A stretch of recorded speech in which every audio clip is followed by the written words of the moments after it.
Leo nilikuwa napenda hasa kuzungumza na vijana hasa waliomaliza chuo au waliko chuoni. Kumbuka kijana,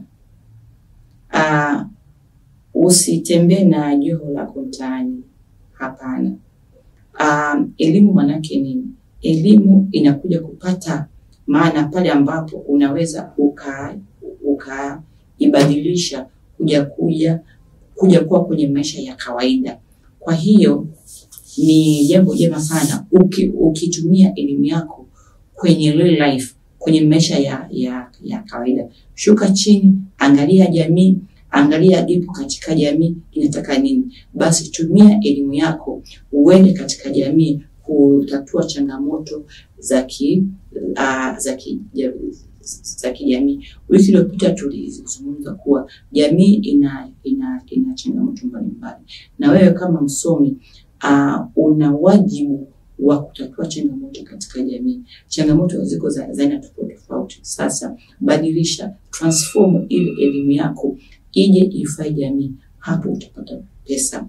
Kuna mahitaji mbalimbali katika jamii ambayo wewe yanaweza kukunufaisha. Mfano, mtu anaweza asome uhandisi, lakini utakuta hawezi akafanyia kazi mtaani. Sasa badilike. Unavyopata elimu ni jambo jema kabisa. Hiyo elimu ukairudisha mtaani. Lakini pia vijana wana kitu kusema kuwa biashara fulani ni ya watu fulani. Sisi zetu hizi, unapoingia mtaani, unapofanya biashara, zingatia swala moja tu. Hii biashara ni biashara halali.